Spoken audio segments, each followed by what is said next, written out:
This episode of Bulletproof Cashflow is brought to you by Realty Dynamics. Learn how people like you can build substantial passive income while creating wealth for the long term through real estate investing. Visit rdyne.com. That's RDYNE.com.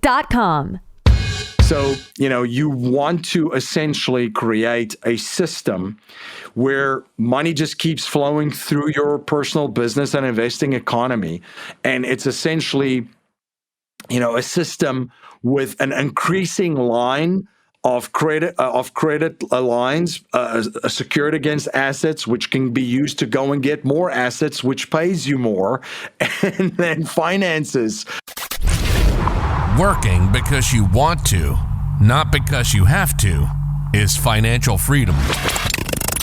And we want to help you create that. Welcome to the Bulletproof Cashflow Show. We're going to teach you how to achieve lifetime financial freedom through real estate investment. Your host is a multifamily syndicator and property developer. He's done deals reaching into the hundreds of millions of dollars. You'll hear from experts in all aspects of real estate investment, finance, development, and management. Everything you need is right here. This is the Bulletproof Cashflow Show. And this is your host, Augustino Pintus.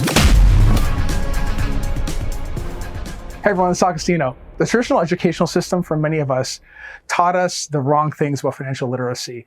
We really need to get ahead in the new economy. The days of the 40-hour work week and the gold watch at the end of a 30-year career with the same company have been over for a very, very, very long time.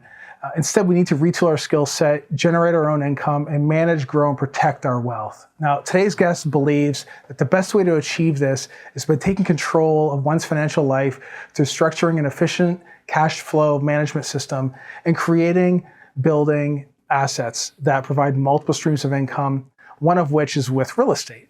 Now, as someone who has experienced firsthand the challenges of real estate entrepreneurs that they face, it's become his mission and purpose to help these investors protect and multiply wealth outside of Wall Street and in any economy.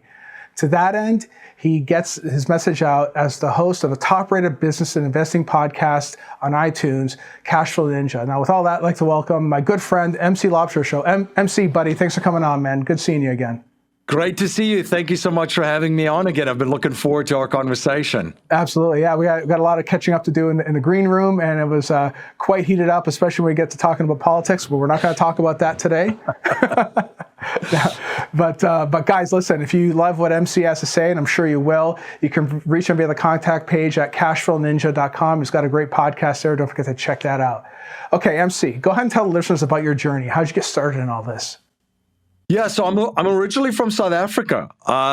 Came here, it's crazy to say this, but 21 years ago.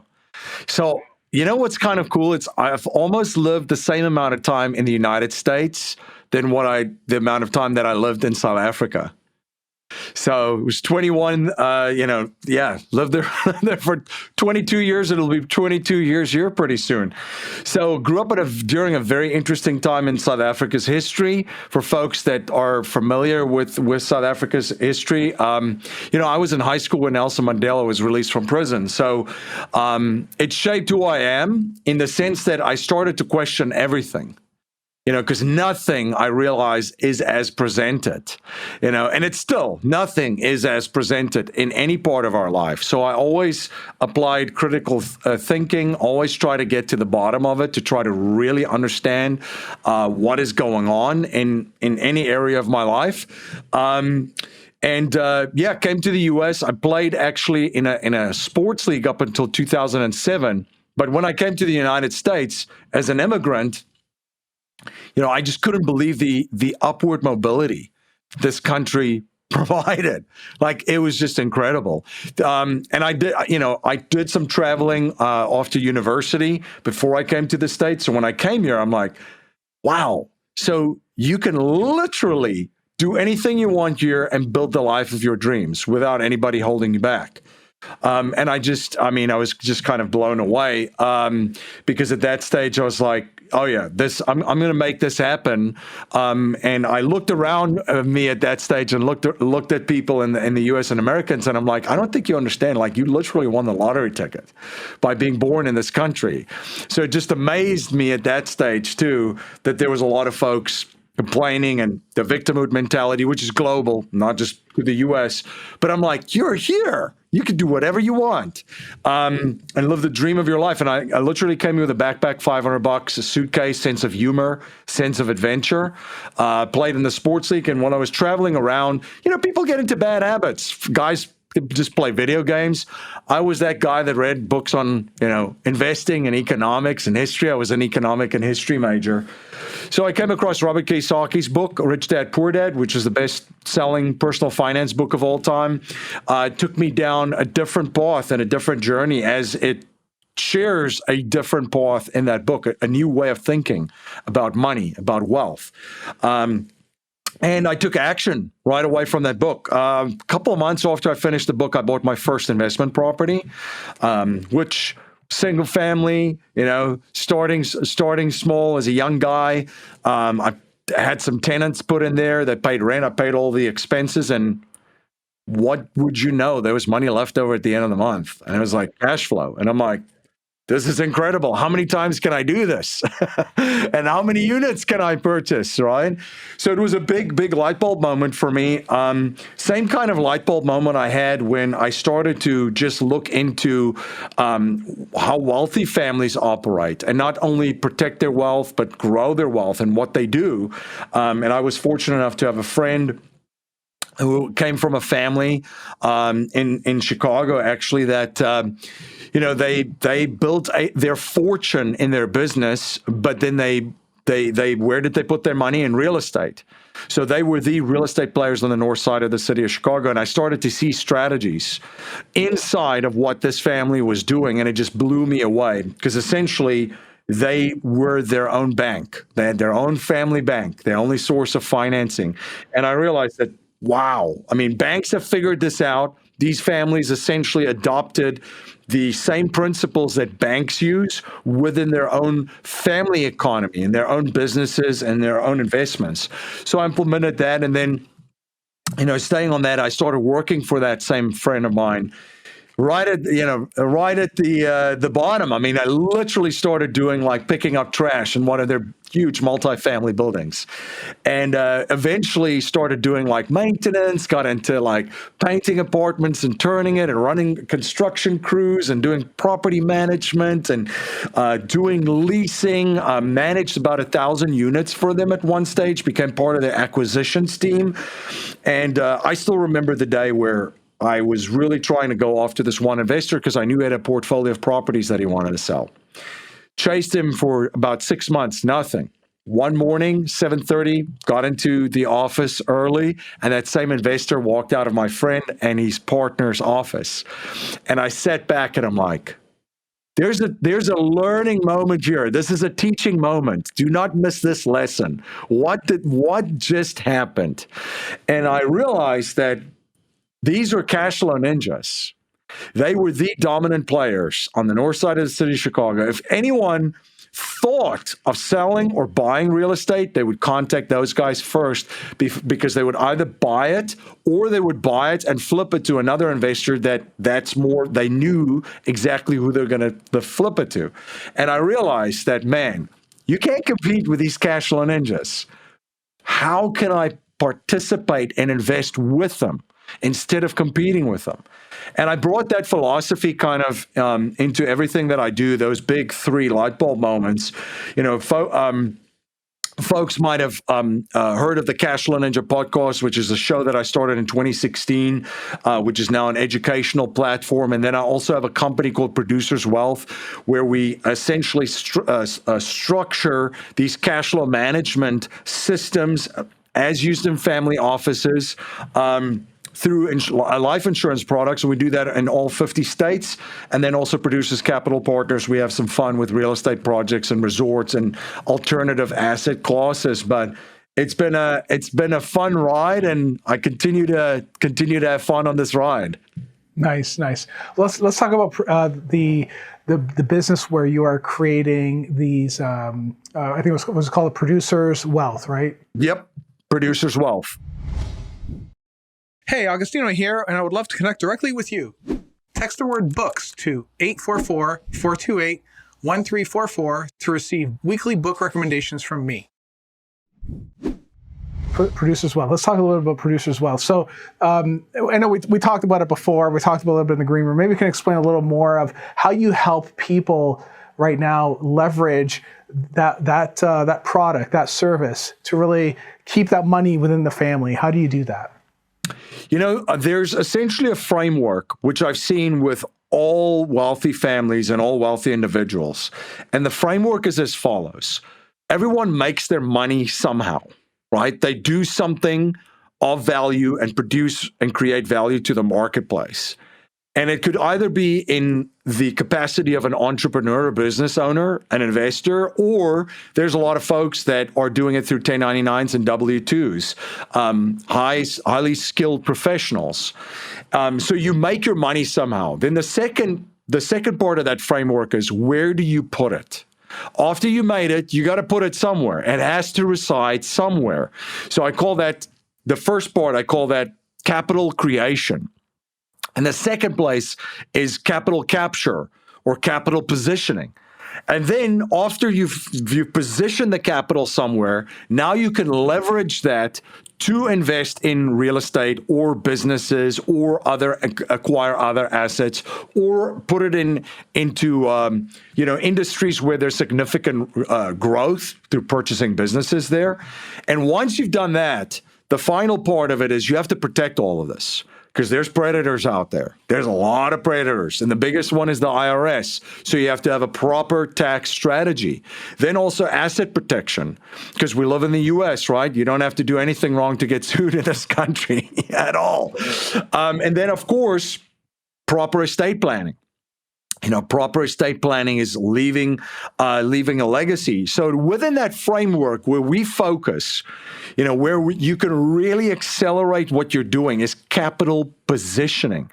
So where can people position capital to essentially have their money work in two places simultaneously? And there's a couple of examples that a lot of folks that are listening to this might be aware of. So a couple of areas. Let's just say you have it in a bank account and you're deploying it into your business. Well, your business is an asset. So the majority of your capital is feeding your business, which it should. That's what the 0.01% of players do. They don't have a diversified portfolio of stocks, bonds, and mutual funds. No, they invest in themselves and their dreams, which is their business. Great stuff. Well, you can actually leverage your business through a business line of credit or a business loan by placing the business as collateral. So you want to place assets where you can get collateral. So someone in our network purchased a building from which he was operating his business by placing his business, his receivables, and of course the assets of the business as collateral. So you use your business to buy real estate. Now, by the way, he still has his business. The business is a tenant in the building, which he now has owned with other tenants. So now he's got two assets right there. The same thing, essentially, real estate investors know. When you have a property, you can cash out, refi it. You've got a HELOC, a home equity line of credit that you could tap into the equity and roll it in, buy another property. Now you have one property that you use to buy another property without selling it. So you use that collateral. Here's an incredibly fun example that just recently happened. Elon Musk just bought, or is in the process of buying, Twitter. The sale isn't finalized yet, but Elon is famous for this. I saw this in 2019. He was in a court case somewhere, so you have to do a lot of disclosure. But what I saw Elon did was he placed Tesla stock as collateral and then borrow against it through, they call it asset-based lending, ABL, or asset-based loans. And I mean, most folks could get it at 1% or less. Elon's probably getting it at 0.5%. But Elon had a lot of outstanding loans against his Tesla shares because he acquires other businesses or reinvest, in his dreams. So think about what Elon's doing. He invested himself in his dreams, which are his dreams. He had an exit from PayPal, rolled it into Tesla, rolled it into SpaceX, rolled it into the Boring Company and Neuralink. That's his dreams. So he's investing in that. So what did he do with Twitter? He did the same thing with his stock portfolio. He leveraged the biggest part of his financing, by the way, came from placing Tesla shares as collateral, borrowing against it, and then you use that to finance the Twitter purchase. So you could use stocks as well. You could use gold, silver, and art, up to 50% of that. People can use crypto. Most folks are familiar with that. There's some centralized lending platforms where you could place crypto, Bitcoin, or Ethereum as collateral and borrow against it. And of course, my favorite strategy, and this is what we help folks with, and I've been doing this personally for 13 years, is we essentially structure proper life insurance policies that are overfunded, meaning it's structured for cash, not for the death part. Most people think life insurance, somebody's got to die for somebody else to benefit here. That's not the case.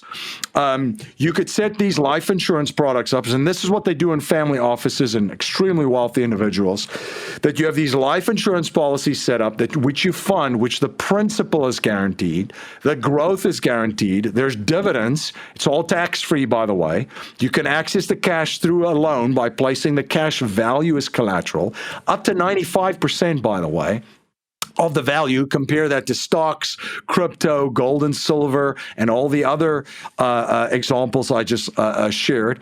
And then you also have, a contingency plan essentially for your business and your family, where if you had to pass away, a multiple of the account value will then go to your estate tax-free, which you can then tap in. It's the best kept secret, but it's not so secret. It's funny. You listen to what happens in family offices, where capital's moving, where they warehouse their cash. This is where it's at. A lot of the families that are even famous for owning banks and CEOs of these banks. There's one of the most famous bankers in the world that literally came out at a conference when somebody asked him about his cash position now. And he's like, I don't have a lot of cash on hand. All of my cash are in my life insurance policies. So most people will just kind of shrug that off. This is what they're doing. So that's what we help folks with, is capital positioning. So capital positioning, once you've properly positioned capital, now you can leverage it. So now your money's working in two places simultaneously with maximum benefits. Because in the environment today, between inflation, and so forth, it's great to have your money working hard, but let it work hard and smart for you, doing many different things simultaneously for you. So, and I think one of the tools you're talking about is using a whole life policy. I think that's one of the big ones. So, this is cool because we should go through a practical, real life experience or scenario, because I think that might make it really crystallize for someone listening. So here's how I understand it. If you have a $30,000 whole life policy and the valuation is $30,000 because you've actually contributed $30,000, you could borrow against that entire $30,000 to go, say, buy a car with it, right? As a loan, right?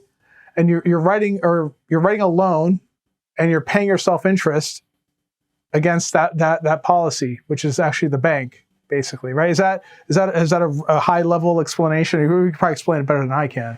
No, that's great. I'll share an example, a recent example, which someone just did. So they funded the policies, and usually with these policies, in the first year, about 70 to 80% of your cash, the premiums go straight towards cash value, and then it builds up every year. But you already have some money that you could establish a credit line with.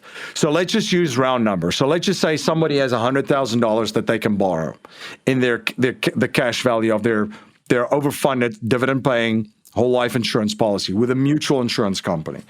So they'll take a policy loan, and right now they can probably get it around 4%. So 4% simple interest. So they know their cost of capital on that 100,000. So it's going to be 4,000 for that 12 months. So let's just say let's just pick something very simple. There's stable coins, which is like, stable coin staking in crypto. You put it in a stable coin, which is basically backed by the US dollar. So there's no fluctuation. And there's a need for it. So they'll pay you 8.5% basically to stake that same 100 grand. So that 100,000 that you took in your policy, you never took it out of your policy. You have a loan secured by your cash value. So your policy is still getting uninterrupted compounding growth, and you're going to get about 4% tax-free, in your policy, which you need to get 8 to 9% pre-tax just to get that. So that's one thing it's doing for you. Then you have taken that 100,000 and it's earning 8.5%. So let's just say $8,500. Your cost of capital was $4,000, so you netted $4,500 just by holding cash in that scenario. Literally, you didn't even invest in that stage. If we had to talk about taking that 100,000 and investing in real estate, well, now you've got uninterrupted compounding growth in your policy, and in real estate, now you've got all of the other many benefits. Whether it's the cash flow, whether it's depreciation, whether it's playing into your tax strategy and more. I mean, it's literally two very powerful places which that same pool of capital, that $100,000 is working in simultaneously at the same time. And that 4% you still get even after you get a loan on that money to pull out and say, buy a car with it. That 4% is still coming in, right? Yeah. So let's just say 4% tax free, or whatever it is. Yeah. You're still getting that. You're still getting the interest and the dividends paid, which dividends are around 5.5%, 6% with a lot of these mutual insurance companies. I just use the 4% example because it's still a life insurance policy, so that's more or less what you're going to get out. I want to take a pause from today's show to share something that I've been encountering. As I speak to many investors, there's this concern, and the concern is centered around the inflation we've been experiencing and the devaluation of our currency. Now, we've seen some of the highest inflationary periods over the past 30 years. That's up over 8%. Economists actually believe that inflation is closer to 20%. Some say it's even more. Now, what does this mean for you? Well, it means that money that is sitting in your bank account or self-directed IRA that's not invested in physical assets that hedge against inflation are losing buying power. That means that every minute, every second, that dollar is becoming less valuable. You see this every day. You see this in the groceries you buy, the gasoline you buy, everyday items that you're buying on a daily basis are becoming more and more expensive, and you're using a less powerful dollar to buy these items, meaning that dollar is losing value if it isn't put into a property that produces cash flow, just like real estate does. Now, our team here at Bulletproof Cashflow has put together a series of weekly webinars that cover real estate investing like multifamily, net lease, and real estate development. Now, these are purely educational webinars. In these webinars, we talk about why real estate offers a powerful opportunity right now and why it makes sense to invest in these assets today. So, if you're interested in real estate or want to have the opportunity to get involved as a hedge against inflation yourself, I encourage you to go to bulletproofcashflow.com/webinars. That's bulletproofcashflow.com/webinars. Now you go there, these webinars are 45 minutes and they cover different topics every week. We go over the things you need to know to avoid some of the common pitfalls when it comes to investing while getting you prepared to invest your paper dollars into a real physical asset. Now, if you can't make the webinars, just go ahead and register and we will send you a recording that you can watch at any time. And by the way, these webinars are entirely free. There's no cost to you. This is just something that we do to educate our folks out there. So if you're enjoying this episode, please like and subscribe to Bulletproof Cashflow. It helps the channel tremendously when you do. Now let's go ahead and get back to the show. But yeah, it's a pretty powerful thing. People talk about compound interest. Well, you got to put yourself on the right side of a compound interest equation, not the wrong side. Whether it's taxes, whether it's cash flow, put yourself on the right side of this and ride the compound interest, not on the opposite side of it. Yeah, and I keep on reiterating this because it's almost like a too good to be true type of deal, right? Because, So let's say, for instance, again, you take this $30K, you put it into this whole life policy. the whole life policy is paying you 4%. You go ahead and get a loan against that policy. Now you have real cash in your hand, and you can use it to go buy your wife an Miata, right? Great. Yep. Here's a car, right? So now you're paying the loan off back to the whole life policy. But meanwhile, that whole life policy in the entire time is still kicking off that 4%. That's huge. That's big. I mean, it's way bigger than what the bank is paying you, which is what? I think it's 0, right? 0 point. Essentially, I mean, you can, and this is how the family office families and wealthy families think about this. They call it their family bank. And you don't have to be a Rockefeller to do what the Rockefellers do. You can do this in a very similar manner, and it's going to do the same thing for you, where now it's your bank. You get to benefit from it. Why would you put it just in a bank where you are not reaping the benefits from it? They are. They're playing the same game with your money, essentially, creating products on the back end and leveraging it through loans to small businesses, students, car loans, mortgages, HELOCs, that kind of stuff. So it gives you control over your cash flow. It puts you in the position of the banker and benefiting from all of us, and allows you to do multiple things with the same pool of money. Back to Elon Musk's example, when you look at, it's funny how there was a lot of focus just on him buying an asset, Twitter.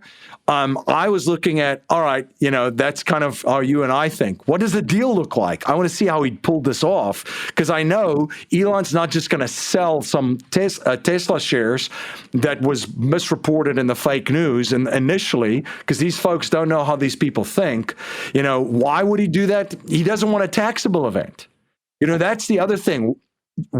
You do not want to have a taxable event. So Elon's not going to sell his shares. That'll trigger taxes. So he's going to leverage it so he gets the money tax-free. Like I said, asset-based lending, asset-based loans, a lot of high net worth individuals can get it around percent. Elon's probably getting 0.5%. I'd like to see what that deal looks like, but it's free money that he got to go and finance the majority of Twitter. And then Morgan Stanley was fighting with JP Morgan Chase and all those guys to finance the rest for him, because he came up with that. So that's why you don't want to trigger a tax event. You want to have your money do multiple things simultaneously, working hard and smart. And this is how you expand and grow. And if you do it with the life insurance strategy, which is my favorite one out of all of them, I've used the crypto to buy real estate. I've used gold and silver, to acquire other investments. But my favorite one is still the life insurance, because everything has risk to it too, right? So let's look at some of the rest of the other ones. Well, it's in a market which moves. So if it turns against you, like a stock market, for example, there could be margin calls, which now you have to add more collateral, which isn't a problem for Elon in that case. But everybody's in a different, situation. Personal finance is personal. So you have to figure out your risk profile too. So the life insurance doesn't have any of that margin calls because it's based on a solid asset that doesn't move. It's guaranteed to go up in value every single year, so your credit line can be increased every single year against your cash value. So, okay, there's two things I want to ask you about. First off, or clear up too. When you are taking this loan, it's the asset-based lending scenario. One of the reasons why it works so well is because you can't tax debt. You can only tax income. That's another big thing right there, right? So that's huge. So the way that Elon is doing it is super smart, because, again, he's got a loan against his stuff. You can't tax that. So now it's like you get 100% of that cash. You can do whatever you want with it. It really is brilliant. It really is brilliant. Yep. So I think you started talking about this too, but what can't you do with this whole life? So you get this money out. Can I use it in real estate? Can I use it for whatever I want? Or are there certain limits around what you can and cannot do with this stuff? With great power comes great responsibility. So essentially, when you set up that policy correctly and you establish a line of credit, now you could do anything with that cash. You can spend it, you can invest it. We teach a system where you would get a loan or a line of credit, and then you would use that to go and acquire other assets, and that's how you would pay for or acquire the assets. So how does this blow up on someone? Well, with great power comes great responsibility. They leverage those assets and they essentially acquire liabilities with it, which will eat them alive. So, you want to essentially create a system where money just keeps flowing through your personal business and investing economy.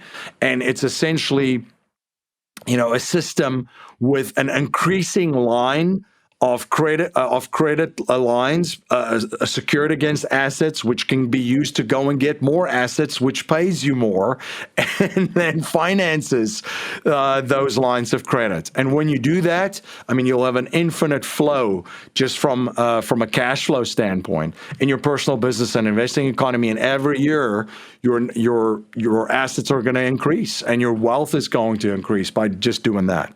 So maybe a car is not necessarily the best example, because a car does not necessarily make money. It's not a cash producing asset, right? So let's say, for instance, there's a single family business, for instance. You can buy, maybe you can use it as down payment. Are you able to use this cash as a down payment? Absolutely. Yep. So great. So with $30,000, maybe you're buying some low cost 3 houses as down payment on some, on a 10% loan or whatever, or on a hard money loan or whatever the case may be. And next thing you know, now you have these 3 assets that are paying down your loan, your whole life loan, and you get to keep the rest of it. Yep. And you're still earning 4% at the whole life policy. Yep. Right. Yeah, and then when you acquire liabilities, you find assets to pay for them. So you can take that. Let's just use that example. Round numbers, that $100,000 that you're taking through a policy loan. You could fund an investment that produces cash flow, then pays for that car, as an example. So we actually, my wife and I, this is how we actually paid off some debt years ago. We built up our family bank.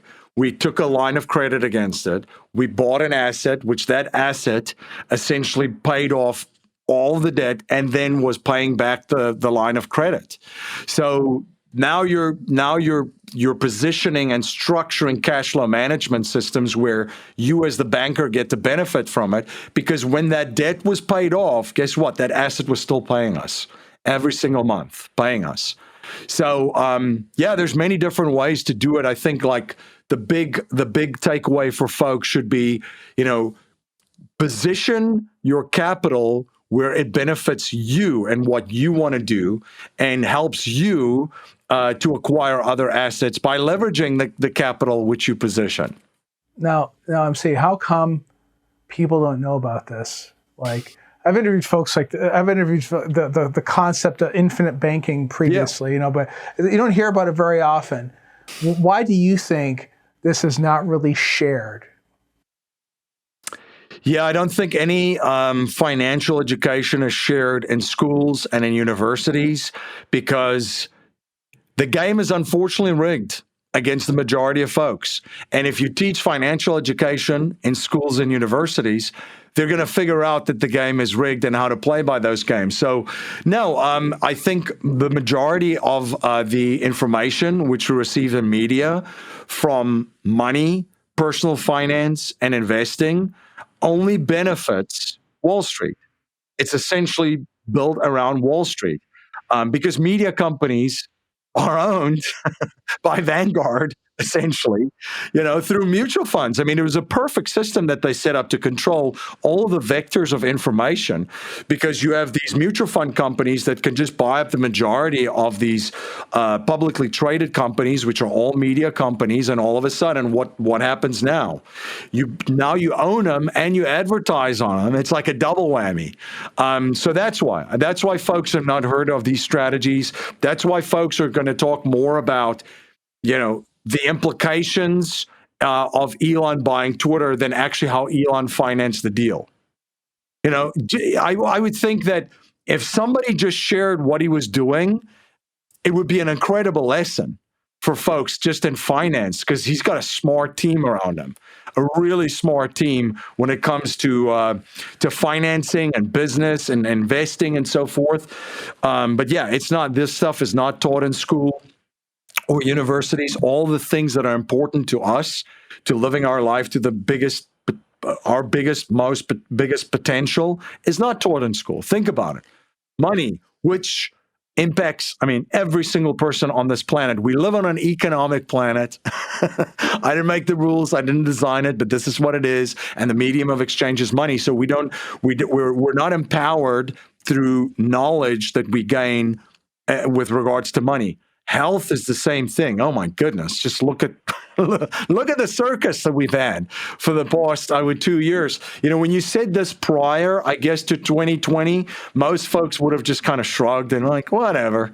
Now everybody's like, oh my goodness. Like, yeah, we're not taught anything about health. And think about other pain points, in most people's lives. Relationships, building soulful relationships with other human beings. And I'm not just even talking, on a romantic level, just in general, that those skill sets are not taught in school whatsoever. So, so I would say most things that are important, you're going to have to learn yourself and seek it out and seek to learn more, to gain knowledge and insights and information in those areas. Yeah, no, I agree. It's I went through engineering school. I went through all this technical stuff, which, at the time, I thought it was my passion. I thought it was what I really wanted to do. And certainly it's the school system is designed to produce soldiers and workers. Nothing wrong with being either one. It's just not for me. I'm not, I'm an entrepreneur. So, but yeah, you're right though. These are vital skills, like how to manage a checkbook. I wasn't even taught that in school, So these are things that went by the wayside many, many, many moons ago. And I'm glad to see that you're out there trying to bring the power back to the people. The whole life policy. You guys do way more than that, I know, but it's like just that is the tip of the iceberg. It can be very, very powerful for someone listening right now, because this is accessible today. One phone call, you can get them set up. It's not that hard to do. So it's phenomenal stuff. Phenomenal stuff. Yes. Yeah, and I think the big part of it too, and what we do too, and especially with Cashflow Ninja, is education. So it's all about education and sharing the stuff that we have learned over the past, and I've learned over the past 2 decades, and just essentially giving people frameworks. I think that's the biggest thing for me, is I've always learned very well with frameworks. If you could give me a framework, then I can kind of, customize it and use it to implement and execute in my own life. And that's how we did it. We've created a ton of frameworks around personal finance, around, creating cash and capital through businesses, and the same thing with regards to investing and structuring a solid, overall investing strategy with a very, very powerful and powerfully allocated, portfolio. Yeah, excellent. No, and that's why I was telling the audience, guys, check out MC's stuff. He's got good material. He's been doing it for a very, very, very long time. So definitely check out his material and get educated, especially on how this kind of stuff works, right? So MC, speaking of that, for someone listening right now, what sort of bulletproof advice would you have to offer them in terms of really preparing for what's coming? I think that there's going to be a recession coming up. How should they be preparing? What sort of bulletproof advice would you offer them? Yeah. So for your listeners out there, right now we're living during a time where I've shared, that this is a multi-generational time period. There's going to be stuff that you're going to see in the next couple of months and years that's going to blow you away. We are going through massive changes. It's never happened so fast. We've always gone through changes throughout history, but the speed of implementation of these changes is disrupting everything, and technology obviously plays a big role to it. It's going to disrupt most marketplaces. The globe is going to completely be disrupted. It's going to be pretty hectic, and it's already been pretty chaotic. So we talk about building and protecting and building wealth in reset times. And reset times is when systems and structures that we've taken for granted our entire lives collapse. And we literally have a ringside seat to all of these. So how do you protect and build wealth in reset times? So what protection means for me is protecting myself, my family, my business, and my investments. And there's different ways to do that, and different ways that you have to go about it. So be in the best shape of your life mentally, spiritually, and emotionally right now. Protect the asset, which is you. Invest in the asset. Add skill sets which will be needed in this new world. And you're not going to be able to do that at schools. You're going to have to be able to do it online. And then the same thing, invest in your family, invest in your business, invest in growing your portfolio. And building means, seize the opportunity. All the things that I've just shared, you're going to get three reactions. The first one is folks will say, no, this isn't happening. Everything's going to go back to normal. We're going to go back to 2019. Here's a spoiler alert. We will never go back to 2019. The world's moved on. The second reaction that you're going to get is folks will be so paralyzed by fear and panic, especially if they watch any media, because that's the job of the media. That's what they're selling you is fear, hysteria, panic. But the third option would be realize that this is a gift. It's a pretty exciting time to be alive. We're going to see stuff that it's going to be crazy. And within crazy times, when there's blood in the streets, the opportunities for folks that understand what's happening, why it's happening, and seeing the opportunities in the environment, you can capitalize on these economic opportunities as an entrepreneur and as an investor, and you can build a life that you couldn't even dream of in your wildest dreams. So my bulletproof advice is, put yourself, your family, your business, and your investments in a position to be protected and leverage them to build this incredible life, which is possible in chaotic environments, which we're living in. Excellent. All right, guys, if you want to reach out to MC, you can reach him via his website at www.cashflowninja.com. Very easy to remember. Check out his material. All right. Get prepared for the future. The whole life policy is one methodology. There's many other things you can also learn by checking out MC's stuff. All right. Thanks for tuning in. I'll see you next episode. Take care. You've been listening to the Bulletproof Cashflow Show. We hope you've enjoyed the show. We know we had fun. Make sure to visit our Apple Podcast page and leave us a 5-star review. We hope you've gotten some useful and practical information from the show. For real estate coaching, events, and resources, hit up bulletproofcashflow.com. Till next time.